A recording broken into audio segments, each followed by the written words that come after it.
Ini PR besar yang menurut saya harus menjadi perhatian pemerintah. Kenapa? Polusi udara ini bisa menghinggap seluruh kota di Indonesia kalau cara membangun kotanya masih seperti sekarang.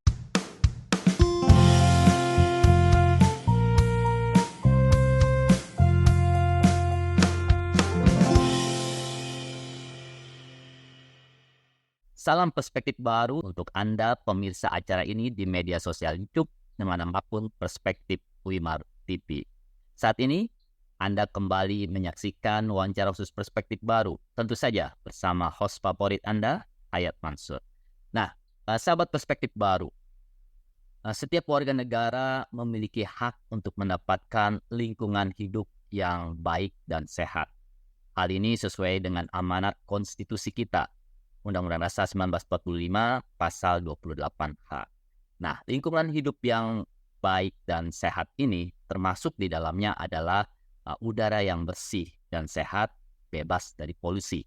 Namun saat ini masyarakat kita terutama di beberapa kota besar menghadapi kehidupan yang dikepung dengan polusi udara. Bahkan beberapa kota besar seperti Jakarta dinilai banyak pihak sudah termasuk dalam kategori darurat polusi udara. Padahal polusi udara berdampak sangat banyak di sektor kesehatan, bahkan sampai menimbulkan kematian. Nah, hari ini kita berbincang-bincang mengenai darurat polusi udara di kota-kota besar Indonesia, tentu saja dengan narasumber yang kredibel, yaitu sudah hadir Bapak Nirwono Yoga, seorang pengamat tata kota. Salam perspektif, Pak Yoga. Salam perspektif, Mas Hayat, apa kabar? Sehat semuanya? Baik, sehat. Ya, Semoga alhamdulillah. nggak Sehat. batuk-batuk, Alhamdulillah. polusi di Jakarta sekitar. Ya, Pak Yoga, alhamdulillah.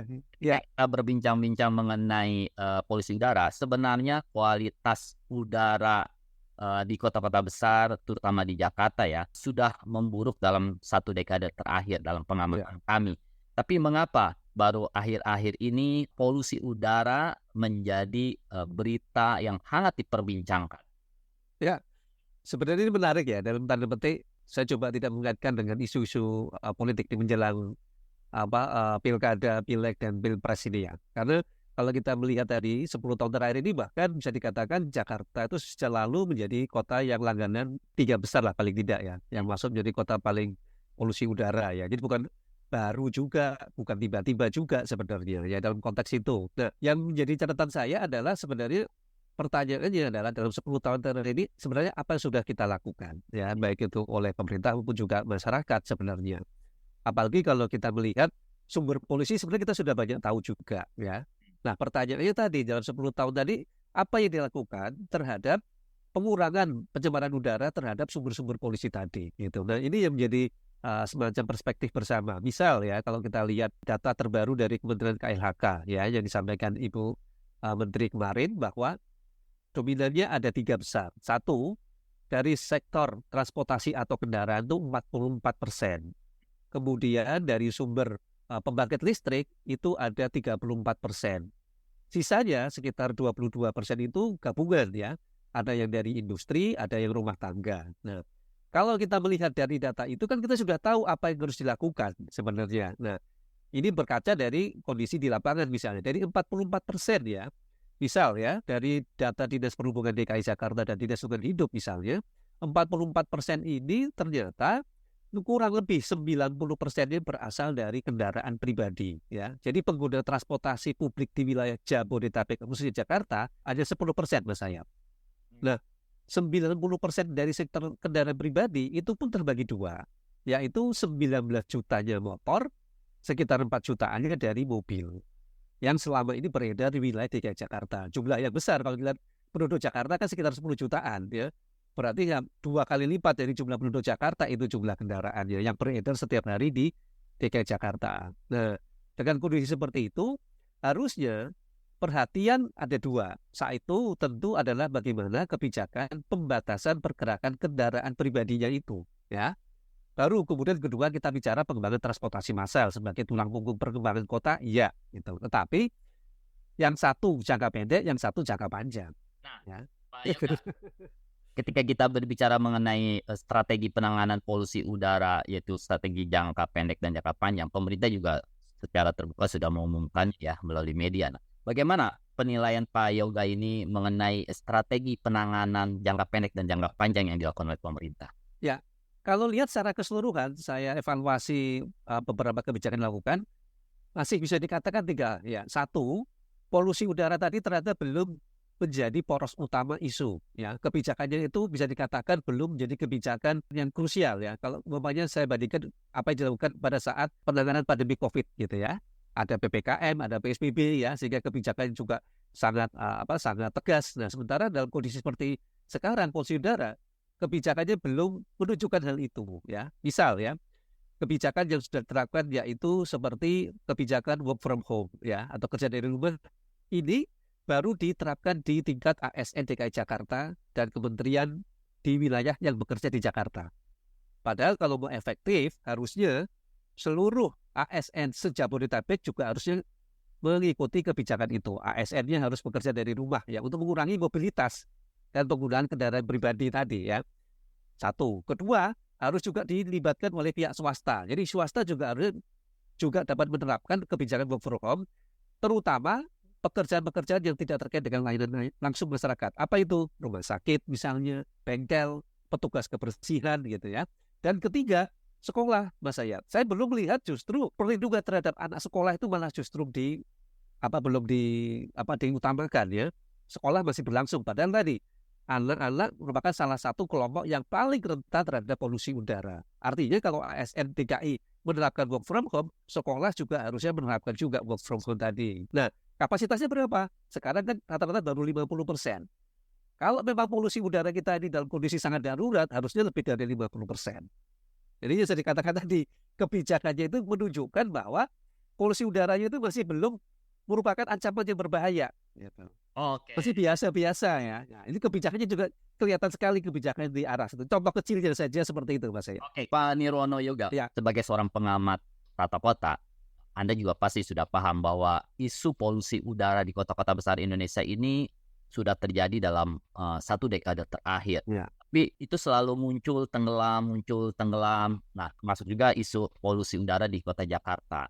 Ya. Mengapa isu ini selalu muncul terus tenggelam tanpa ada penyelesaian yang konkret? Ada 2 isu utama yang muncul ya. Pertama tadi, polusi udara belum dijadikan sebagai patokan sebuah standar kota ya. Jadi kebijakannya pun bukan menjadi kebijakan yang utama ya, baik itu dalam hal kebijakan, peraturan maupun juga anggaran, sehingga pembangunan kita seringkali tidak terkait dengan upaya pengurangan polusi udara ya. Misal ya, kaitan dengan pembangunan transportasi publik. Bisa dikatakan kota-kota di Indonesia itu dibangunnya menjadi kota motoris ya. Dalam jarak dekat kita masih melihat banyak orang itu naik motor minimal ya, atau bahkan naik mobil hanya untuk dalam jarak dekat 5 sampai 7 menit, bahkan tidak lebih dari 10 menit itu naik motor atau naik mobil. Nah, kota-kota yang ideal adalah kota-kota yang humanis sebenarnya. Jadi orang itu cukup jalan kaki dan sepeda ya, dalam lingkungan tidak jauh dari 10 menitan ya. Kemudian didukung oleh transportasi publik untuk kegiatan jangka menengah maupun jarak jauh. Nah, ini yang saya lihat belum ada di sebagian besar kota-kota di Indonesia. Sehingga bisa dikatakan polusi udara menjadi ancaman yang nyata bagi seluruh kota-kota. 1 itu. Kedua, yang tidak kalah penting tadi, kebijakan kita belum mengarah tadi, selain pembangunan transportasi massal, tata kotanya juga ya. Tata kota antara pembangunan sektor transportasi dengan tata kota seperti pemukiman, letak kantor, letak sekolah itu belum terkait dengan atau terintegrasi dengan sistem transportasi massal. DKI Jakarta misalnya, kalau kita perhatikan pergerakannya adalah sebagian warga yang tinggal di pinggiran atau di luar Bodetabek setiap hari menuju ke Jakarta ya, komuter pulang pergi. Sementara tadi sistem transportasi massalnya tidak mencukupi. Makanya yang terjadi adalah semua atau sebagian besar warga tadi menggunakan kendaraan pribadi, baik itu motor atau mobil, mengarah ke pusat kota. Hal ini diperparah misal dengan ada jalan tol, Mas Ayat. Jalan tol itu kan karpet merah untuk menggunakan kendaraan pribadi khususnya mobil ya. Sehingga developer melihat pintu masuk dekat tol, menggunakan kendaraan mobil. Ini semakin memudahkan orang bergerak ke pusat kota. Dan tanda petik, itu semakin memanjakan warga menggunakan kendaraan pribadi ke pusat kota. Meskipun macet ya. Tapi kalau macetnya dalam mobil pakai AC kan lebih nyaman misalnya ya. Nah, Pak Nirwono Yoga, Ya. dengan kondisi seperti itu, Nah, sebenarnya apa sih solusi yang paling tepat ya dengan tata kota yang sudah semraut di Jakarta? Apa sih sebenarnya solusi yang paling tepat untuk Jakarta bisa mengurangi polusi udaranya? Ya, secara teknis tadi ya, saya harus membagi menjadi jangka pendek, jangka panjang ya, supaya kita bisa melihat apa yang dilakukan sekarang, apa yang harus dilakukan kemudian, tapi secara paralel ya, sehingga kita bisa melihat polusi udara tadi berkurang secara signifikan dalam waktu singkat. Jangka pendek itu fokusnya hanya dua. Satu adalah pembatasan pergerakan kendaraan pribadi ya sejabodetabek. Kedua, pembatasan mobilitas warga sejabodetabek. Kuncinya cuma dua itu tadi. Bentuknya bisa macam-macam. Kalau tadi kebijakan batasan kendaraan pribadi, bisa perluasan kebijakan ganjil genap misalnya ya sejabodetabek. Berlaku untuk mobil dan motor misalnya. Contoh sederhananya seperti itu. Kemudian nanti ada jalan berbayar elektronik misalnya, atau parking elektronik progresif. Intinya, membatasi pergerakan kendaraan pribadi ke pusat kota pada jam-jam sibuk. Kedua, pembatasan pergerakan atau mobilitas warga dalam beraktivitas tadi, tanpa mengurangi produktivitas tentunya ya. Kebijakan contoh paling mudah adalah work from home tadi. Tetapi dalam tanda petik, kalau sekarang kita bicara di Eropa misalnya, kota-kota di Eropa sekarang sudah menerapkan work from home dalam 5 hari kerja, itu 1 hari kerja. Mereka melakukan work from home tadi. Nah, ini contoh konkret bagaimana mengurangi mobilitas. Itu jangka pendek ya. Ya. Jangka pendek tentunya. Langsung cuaca, rekayasa cuaca sekarang dilakukan itu juga jangka pendek misalnya. Beberapa hari ini Jakarta diguyur hujan misalnya Mas Hayat. Nah, ada juga yang menyebutkan bahwa pemindahan ibu kota dari daerah khusus ibu kota Jakarta ke IKN ibu kota Ya. Jakarta di Kalimantan Utara itu juga salah satu upaya katanya untuk mengurangi polusi udara di Jakarta. Apakah bisa terjadi? Tidak ada kaitannya sebenarnya. Ya. Oke. Kenapa? Taruhlah rencana pemindahan ASN ke IKN itu total itu ada 1,5 juta ASN nantinya akan pindah ke IKN ya. Tapi jangan lupa tadi, penduduk Jakarta itu 10 juta. Penduduk Jabodetabek total itu sekitar 25-27 juta sekarang ya. Artinya sampai dengan 2045 diperkirakan akan ada penduduk tuh bertambah sampai total 30 juta di Jabodetabek. Artinya apa? Antara yang pindah dengan yang masuk ke wilayah Jabodetabek bisa jadi lebih banyak yang datang ke Jabodetabek. Suka tidak suka, Jakarta tetap menjadi pusat pertumbuhan. Artinya apa? Kalau ini tidak ditangani pemukimannya, transportasi massalnya, maka kemacetan dan polusi udara juga akan tetap terjadi di Jakarta dan sekitarnya. Jadi tidak akan mengurangi banyak kalau itu pindah ke IKN-nya tadi, satu. Kedua, selama pembenahan tata kota dan transportasi publik di wilayah Jabodetabek tidak dilakukan, maka tadi warga akan tetap tergantung atau bergantung kepada penggunaan kendaraan pribadi. Tetap macet, tetapi nanti bedanya nih Mas, kalau kita lihat kebijakannya, yaitu warga didorong untuk menggunakan kendaraan listrik, macetnya nggak ada suara, gitu kan. Tapi ruangnya kota tetap macet, gitu kan. Jadi ini juga harus diantisipasi, bukan berarti kemudian peralihan kendaraan listrik, baik itu mobil atau motor, kemudian dikatakan ramah lingkungan, ada persoalan baru nanti, ya. Kotanya tetap macet, tetapi tidak bersuara, tidak berpolusi misalnya, tetapi jangan lupa ada PR berikutnya, yaitu limbah baterai misalnya. Persoalannya jadi pindah nanti, kalau ini tidak diantisipasi sejak awal. Makanya harus fokus, ada dua, pengembangan transportasi publik tadi terintegrasi dengan pengembangan tata kota, yaitu pemukimannya, kemudian tempat kerjanya, sekolahnya, pasarnya itu semua ditata sejak awal. Dan itu harus dekat dengan transportasi publik, Mas. Nah, Pak Yoga, ada juga yang menyebutkan bahwa polusi yang meningkat pada tahun ini itu juga ada kaitannya dengan iklim. Nah, apakah benar? Ya, secara teknis pasti berdampak ya. Ada dua. Satu, dalam beberapa bulan, bahkan sejak bulan Mei, Juni, Juli kemarin, suhu udara Jakarta dan sekitar itu lebih tinggi dari rata-rata biasanya. Ya, bahkan BMKG memperkirakan kalau tidak ada upaya serius, peningkatan suhu di kota itu akan semakin panas di tahun-tahun berikutnya. Satu. Kedua, untuk wilayah Jakarta sendiri ada yang namanya Pulau Panas Kota atau Urban Heat Island, ya, di mana gedung-gedung di Jakarta, terutama di daerah CBD misalnya, yang tidak didukung dengan kondisi lingkungan memadai, ruang terbuka hijau yang memadai, membuat pulau-pulau panas kota ini juga menjadi pemicu terjadinya polusi udara. Nah, yang tidak kalah penting tadi, kita harus bagi tadi Mas, penataan kota kan butuh waktu. Artinya kan ada proses jangka menengah jangka panjang yang harus dilakukan juga. Nah, ini terkait nanti dengan urusannya apa? Tadi, pembangkit listrik tenaga batubara harus beralih ke energi baru terbarukan, penutupan pabrik yang pencemar lingkungan atau dipindahkan keluar DKI Jakarta, pembangunan ruang terbuka hijau, peran pohon perlu, tapi itu kan perlu proses semuanya Mas Hayat.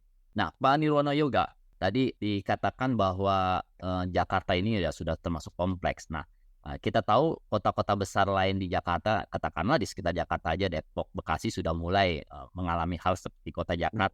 Apa yang harus dilakukan kota-kota besar lainnya agar tidak mengalami kasus seperti kota Jakarta ini?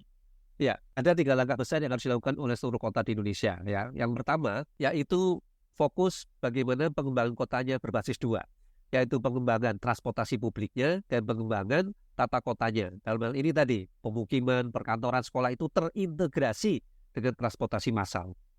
Karena kota yang ideal, kalau kita belajar dari Singapura, Tokyo misalnya, itu rata-rata 80-90% pergerakan itu menggunakan transportasi massal. Dan ini terbukti mengurangi polusi udara. Itu yang pertama, tata kota dengan transportasi massalnya. Kedua, pengembangan ruang terbuka hijau pasti. Ya. Semakin tinggi atau semakin luas, semakin besar ruang terbuka hijaunya, kota itu cenderung menjadi lebih baik. Iklim mikronya baik, polusi udara juga turun. Contoh konkret paling mudah selain Singapura adalah Melbourne misalnya. Jadi ada kota-kota seperti itu. Ketiga, yang tidak kalah penting, ini terkait dengan masyarakat. Apa itu? Budaya berkotanya. Masyarakat terbiasa jalan kaki atau bersepeda dalam jarak dekat, menggunakan transportasi dalam jarak yang sedang atau jauh. Ini kan terkait dengan masyarakatnya, berubah mindset-nya tadi itu. Kemudian yang tidak kalah penting tadi, secara umum kotanya harus mengarah menjadi kota yang layak huni atau berkelanjutan menurut saya. Seluruh kota ya. Tanpa itu, persepsinya maka akan berubah. Apa? Mulai dari kebijakan, penganggaran, maupun pimpinannya. Jangan sampai ganti pimpinan, ganti kepala daerah, ganti kebijakan. Kalau ini ganti, maka seluruh program yang akan dilakukan tidak akan pernah berkelanjutan. Kenapa? Kita selama ini terkait dengan 5 tahunan, Mas. Bikin program 5 tahun. Nah, ini membuat program penanganan polusi udara, pembangunan transportasi publik, itu kan tidak mungkin dalam waktu singkat. Nah, komitmen dari setiap kepala daerah, siapapun, dari manapun partainya, harus punya visi yang sama, membangun sebuah kota yang bebas dari polusi udara. Nah, kira-kira itu. Pak Yoga, berbicara mengenai kota layak huni ya, saya pernah berkesempatan ke beberapa kota di luar negeri gitu ya. Ya. Katakanlah Paris, Bonn, Jerman, Tokyo, Singapura. Iya. Nah itu mereka memang, saya mengalami di sana itu memang layak huni. Artinya ketika saya jalan kaki untuk di stasiun MRT atau stasiun bus itu sangat nyaman gitu loh. Kata ya saya ngeri kendaraan lain gitu kan. Nah bahkan ketika naik sepeda pun kita akan nyaman karena sepeda itu ada gerbong khusus untuk sepeda, bisa dimasukkan ke dalam MRT gitu loh. Iya. Gitu. Nah apa yang salah dari pembangunan kota-kota besar di Indonesia sehingga tidak bisa menjadi kota yang layak huni? Orientasi ya, mindset yang dibangun kota-kota di Indonesia itu adalah kota motoris. Jadi warga itu dimajukan dengan kendaraan pribadi ya, baik itu motor terutama dan juga mobil yang menggantikan tadi sepeda maupun budaya berjalan kaki ya. Kalau kita bicara kota di Indonesia, rata-rata kotanya sebenarnya nggak besar, menengah lah gitu ya. Hanya sedikit yang benar-benar kotanya besar. Artinya kalau kita dalam jarak tempuh itu jalan kaki, sepeda gitu, sebenarnya sangat layak huni bisa dilakukan. Nah, tetapi karena kota kita kota motoris, akhirnya terjadi semua dimanjakan oleh kendaraan pribadi tadi. Satu. Nah, kedua, ini juga ditunjang dengan apa? Hanya bisa dikatakan sampai dengan sekarang nih maksudnya, baru Jakarta yang benar-benar serius mengembangkan transportasi massalnya. Kota-kota di Bodetabek itu belum. Bahkan kota-kota besar kita ya selain Jakarta seperti Surabaya, Jogja, kemudian Bandung ya, Medan, Makassar atau Padang misalnya. Itu belum fokus kepada pengembangan transportasi massal sebagai tulang punggung pergerakan warganya. Ini satu. Jadi kalau seperti itu maka bisa dipastikan orang akan tetap dimanjakan menggunakan kendaraan pribadi, maka polusi udara tinggal menunggu waktu aja. Nah, banyak kondisi polusi udara di kota besar di Indonesia ya, seperti Jakarta ya, yang jadi sorotan saat ini. Kan sudah terjadi lebih dahulu di kota-kota besar di dunia ya. Iya. Apakah ada contoh suatu kota besar yang bisa berhasil keluar dari jebakan polusi udara ini? Iya. Paling nggak kita bisa belajar kota-kota besar ya yang melakukan hal itu. Beijing misalnya ya, dulu itu termasuk salah satu kota yang dengan polusi tinggi ya. Nah, tapi kebijakannya sangat tegas, kemudian mengembangkan transportasi publik, ruang terbuka hijau dengan serius ya, sehingga polusi udaranya pun bisa ditangani dengan cepat. Tokyo juga ya, dengan perbandingan Jabodetabek sebenarnya Tokyo Raya tidak beda jauh ya. Tetapi saya katakan tadi, Tokyo sendiri sekarang 80-90% orang menggunakan transportasi publik. Singapura juga contoh paling mudah ya, selain kota London atau Paris misalnya. Terus kemudian juga kita bisa mengantisipasi budaya orang ya. Kalau kita lihat, mereka tuh kan mempunyai budaya bertransportasi publik, budaya berjalan kaki dalam jarak dekat. Nah, ini yang belum muncul di Indonesia ya. Baik itu di Jakarta maupun kota-kota besar, saya belum melihat orang itu nyaman berjalan kaki gitu atau bersepeda dalam jarak dekat, apalagi biasa naik angkutan umum dalam beraktivitas. Ini PR besar yang menurut saya harus menjadi perhatian pemerintah. Kenapa? Polusi udara ini bisa menghinggap seluruh kota di Indonesia. Kalau cara membangun kotanya masih seperti sekarang menurut saya. Nah, Pak Yoga, berapa lama mereka, maksudnya kota-kota besar di luar negeri tersebut bisa bebas dari polusi udara? Ya, rata-rata kalau lihat secara umum 10 tahun mereka sudah menunjukkan perubahan signifikan. Ya, Beijing itu dalam 10 tahun bisa melakukan pergerakan luar biasa ya. Singapura, terus Tokyo itu dalam waktu 10-15 tahun ya. Serius membangun kotanya tadi untuk menekan polusi udara. Nah, kuncinya sebenarnya adalah ketegasan dari pemerintah. Karena apa? Tadi saya katakan, polusi udara tadi itu hanya bisa dikurangi dengan kebijakan secara berkelanjutan. Tidak mungkin dalam jangka pendek, Mas. Nah, jangka panjang membutuhkan apa? Komitmen dari setiap kepala daerah. Sementara kendala kita adalah setiap kali ganti pemerintah, ganti kebijakan. Sehingga banyak sekali program-program tadi tidak berkelanjutan. Padahal kalau kita membangun transportasi publik, membangun tadi ruang terbuka hijau, bahkan kita fokus kepada tata kota, tidak mungkin dalam jangka waktu 5 tahun itu beres. Di sini pelajarannya ya, kalau kita lihat dari pelajaran bagaimana mereka bisa melakukan perubahan secara mendasar, ternyata kuncinya adalah tadi, konsistensi terhadap kebijakan yang sudah mereka buat. Oke, terima kasih Ya, Pak Yoga atas perspektifnya. Sebagai penutup, saya hanya mempertegas bahwa tantangan polusi udara di kota-kota besar kita ini memang kompleks. Tapi kita tidak boleh menyerah, dan dengan kesadaran kolektif dan tindakan nyata dan kesinambungan kebijakan, ada harapan bagi kita semua untuk keluar dari kondisi polusi udara. Terima kasih. Sampai jumpa di wawancara perspektif baru. Terima kasih.